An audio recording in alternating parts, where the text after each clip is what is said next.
One could descry the sea, but now the distance was lost in mist, which, even as she watched, closed swiftly over marsh and pasture, villas and huts, over the baths where the district commander and his new guest had lately entered, till it filled the ditch and lapped the walls below her.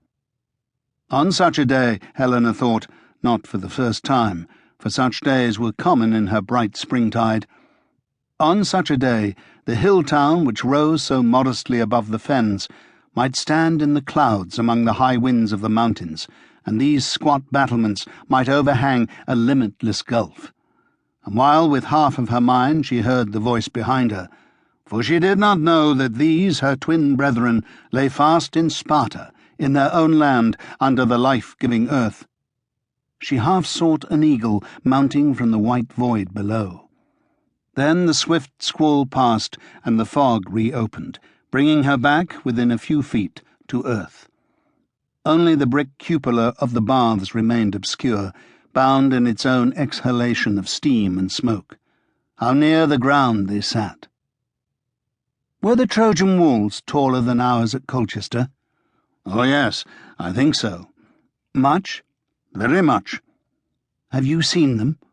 They were destroyed utterly in the olden days. Nothing left, Marsyas?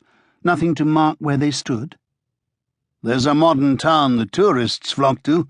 The guides will show you anything you ask for. The tomb of Achilles, Paris's carved bed, the wooden leg of the great horse. But of Troy itself there is nothing left but poetry. I don't see, said Helena, looking out along the sturdy face of the masonry, how they could ever quite destroy a city. The world is very old, Helena, and full of ruins. Here in a young country like Britain you may find that hard to realize, but in the East there are heaps of sand which were once great cities. They are thought to be unlucky. Even the wandering tribes keep clear of them for fear of ghosts. I shouldn't be afraid, said Helena. Why don't people dig? Some of Troy's bound to be there still, hidden underneath the tourists' town. When I am educated, I shall go and find the real Troy. Helen's. Plenty of ghosts there, Helena.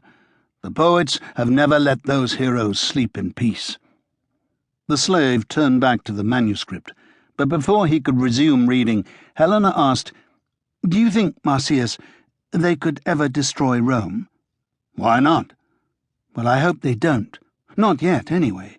Not before I've had the chance to go and look around. Do you know, I've never in my life met anyone who's actually been to the city. Few cross from Gaul to Italy now, since the Troubles. I'm going one day. The barbarian prisoners, you know, in the colossal theatre, fight with elephants. Have you ever seen an elephant, Marsyas? No. They're as big as 6 horses. So I believe.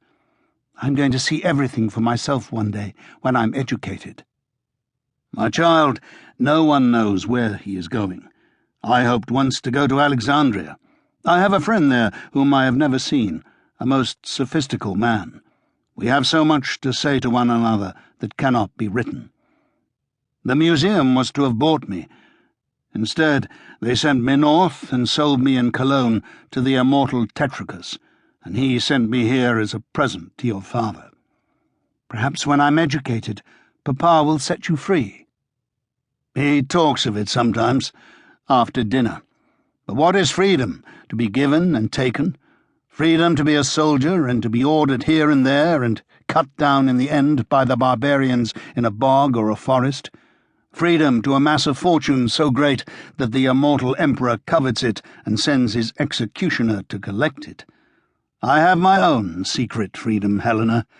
What more can your father give me? Well, a trip to Alexandria, to see your sophistical chum. The mind of man has no legal status. Who can say which is the more free, I or the immortal emperor? I sometimes think, you know, said Helena, leaving her tutor sailing free and wide in the void which he made his chilly home, that it was a good deal more agreeable being an immortal in Helen's time than it is now.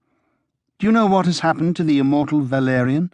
Papa told me last evening as a great joke they have him on show in Persia, stuffed. Perhaps.